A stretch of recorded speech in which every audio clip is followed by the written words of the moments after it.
We've been keeping an eye on the Cleveland Browns. As we're on Shedeur Sanders' watch, we've been watching and monitoring these quarterbacks. We got some soap opera issues coming in here with Joe Flacco, as he might get yanked as soon as this week or very soon. And we're watching the media, the radio shows around the Cleveland area, because they are saying some interesting stuff. But before we dig in, you need to click that subscribe button right now, because I'm never going to leave you here with the Shedeur Sanders watch. We're looking at what these players are doing behind the scenes. We're looking at players coming back from practice, not just the Cleveland Browns, but every single team in the league. And on top of that, I'm helping you build your fantasy teams.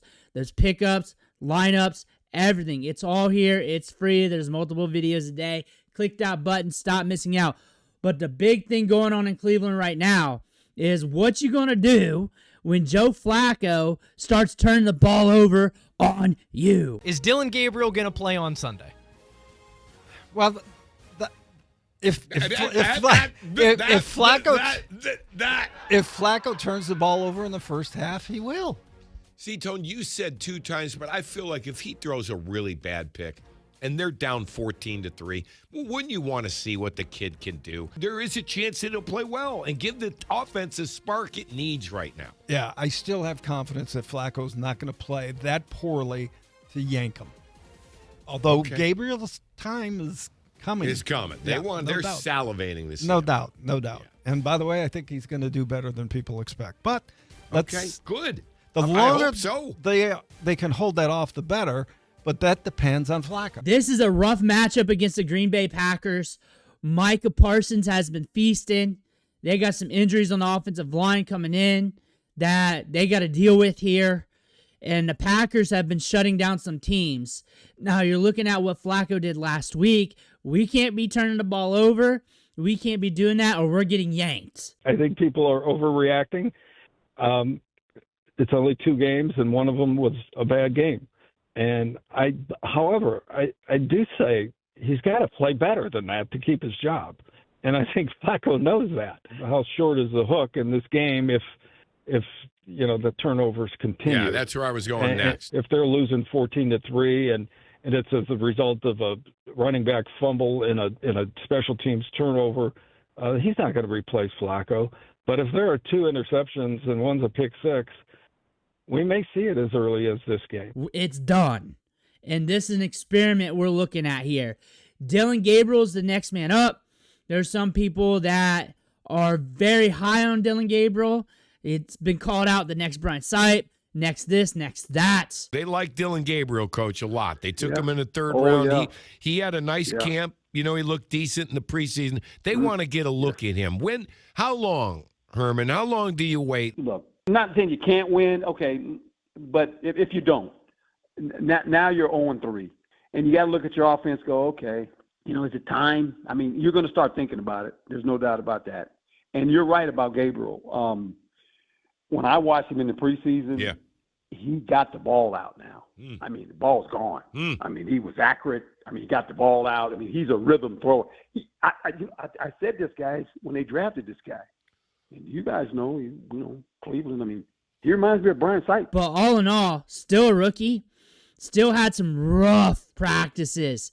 Training camp, minicamp, OT had rough picks, balls batted down, not accurate. Some of those practices, he's completing like 20% of his balls. Preseason, that was up and down. It feels like once we're in certain scenarios, once we're on script, once we're playing with some people, we're good. And what I mean by people, like the top end guys, like first stringers, second stringers. But he'll go moments where it just goes all bad. But Stefanski, is he on the hot seat yet? Is he on the hot seat yet? Tony, the offense sucks right now. Our coach is an offensive coach. You're riding a big losing streak. You're 3-17 your last 20 games. At what point are they going to start pointing the finger at Kevin Stefanski? The ownership? I don't think the ownership's going to point the finger at Kevin Stefanski all year. Now, the rest of us will be pointing the fingers, but our fingers don't matter. Why, Tom? Why are the owners not concerned? Their team stinks and has now for 2 straight seasons. Nobody survives 6-28. Like, what the hell's going on? Bryce, listen, you got to do me a favor. I'm not going to spend every one of my segments debating whether he should be fired or not, because my answer is no, he should not be. End of story. You're not going to convince me. So let's move on to something else. I'm tired of trying to defend a coach who's struggling right now, but is still the right guy for the job. Okay, if that's the way you feel, fine. I don't know why, but you do. The Browns are still beating themselves. That's coaching. I watch guys go and turn programs around in 1 year.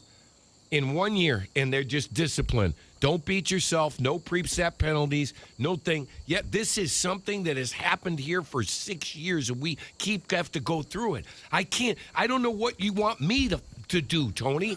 I'm looking at a terrible football team, and you don't want me to talk about the coach. Like, is that why we're sticking out with Flacco? Is that why we did not shoot for upside, even though you got Shedeur, you got Gabriel, and the quarterback touches here, even with Pickett during training camp, they were all wonky. Like, they could not figure out what they want to do because obviously you really needed to push these young guys, but you also got Flacco.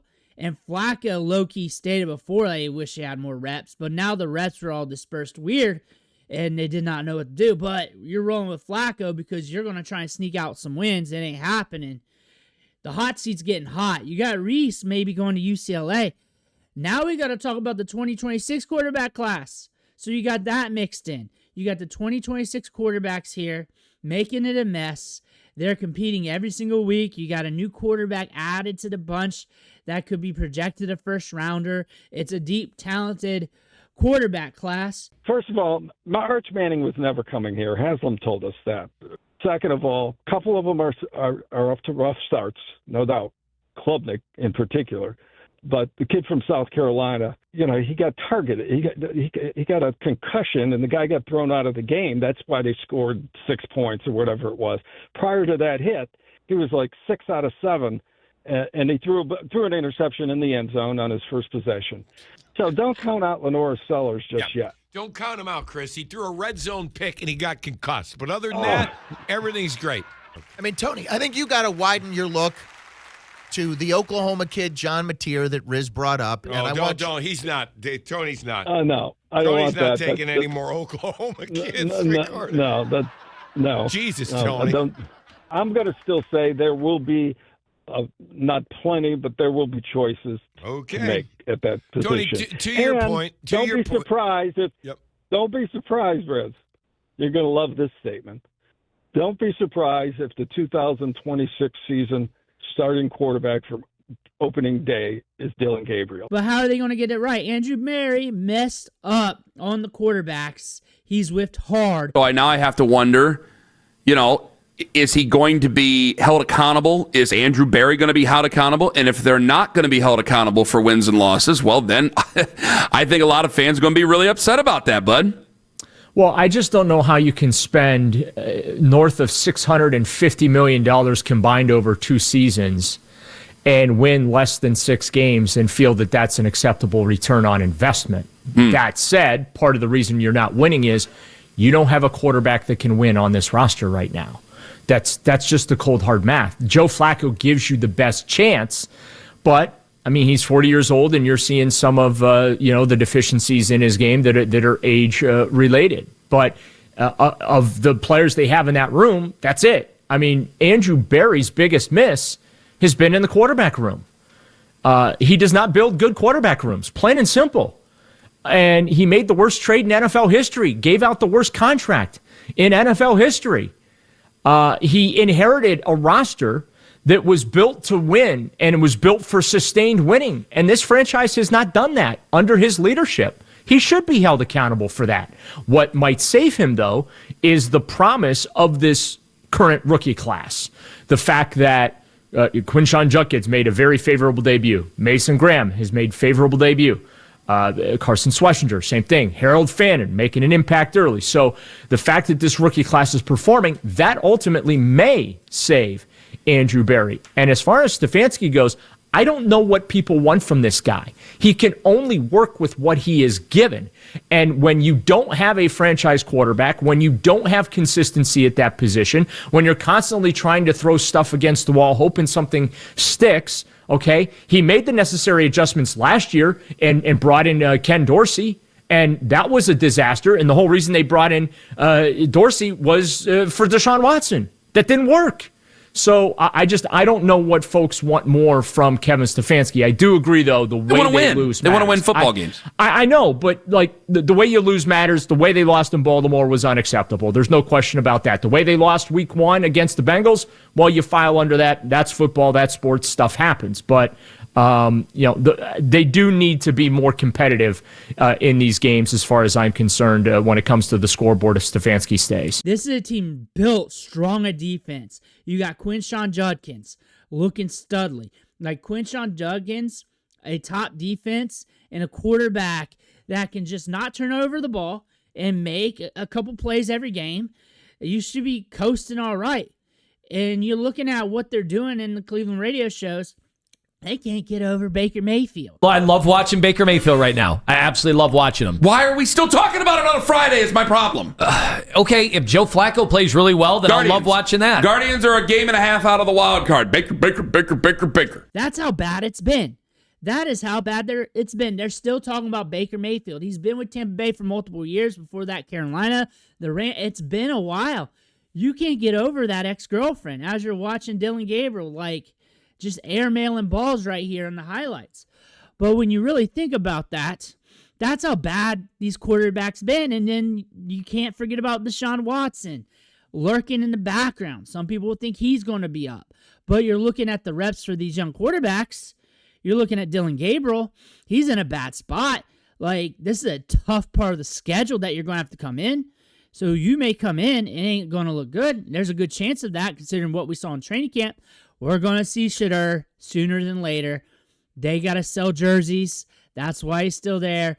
That's why they're not using him. They're afraid to admit it. They're not allowing him to get the competition that either one of these young guys deserve. He completed 70-80% of his passes from zero to end. Rookie camp, OTAs, mini camp, training camp, throwing equipment guys. Not one complaint, nothing.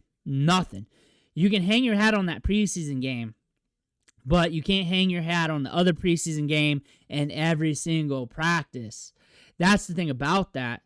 And really, when you listen to these words, he needed more opportunities to get looked at with the ones in practice, get looked at more with the twos, get a little bit more opportunities in 11 versus 11s instead of waiting an hour before he's out there cold playing. All that stuff. All that stuff is what we're talking about. And now that's festering up because that's not just help for him, but that's also help for Gabriel because that puts his feet to the fire, iron sharpens iron, and maybe that pushes Gabriel a little bit more. Maybe that pushes his development. Maybe it pushes him out. You learn more about him. And you got 2 first-round picks next year, and you got 2 young rookie quarterbacks right here, and you got to know what you have, and you don't know what you have. You don't know what you have. Appropriately, you do not know what you have. They're banged up a little bit in training camp, in and out, but you don't know what you have. And now it's going to be in season, rough schedule. The one thing you can hang your hat on with this team is that defense is killer. That defense could keep them in against the Packers. That defense could keep them in a lot of contests. They could create a lot of moral victories for the Browns considering what we're seeing on offense. And Quinshon Judkins looks like the truth. You're going to have to run the ball. And so far that's been a problem for us. Even, Quinshon Judkins, 10 carries, 61 yards, 57 of them after contact. We're still taking contact on average right at the line of scrimmage, and that's not a way to have a successful ground game. And so when teams are going to come out and they're going to play 2 high safeties, and the Packers play a lot of that 2 high look, you've got to run them out of that. You've got to get them to bring that other safety down the box. Then you have an opportunity with the middle of the field closed to at least take some shots down the field. So that's going to be critical in this game. And then it's going to be kind of, patience. Joe Flacco is going to have to be patient. It's going to be a lot of short underneath stuff. And what this Packers team also does really well is they rally to the ball. They're giving up the fewest yards after the catch per reception in the NFL. So This is a tough defense. It's a tough scheme. It's going to test the patience. But if the Browns want to have success, they've got to run the ball. And it goes back to really what the formula for success all year, right, was play great defense. We can actually say check on that. It was run the football effectively. We have not been able to do that so far, and that allows you to then hit some of those shot plays off of play action. We haven't been able to do that so far. We are not going to be a good just drop-back team if we are trailing, and you saw that to your point against the Baltimore Ravens last week.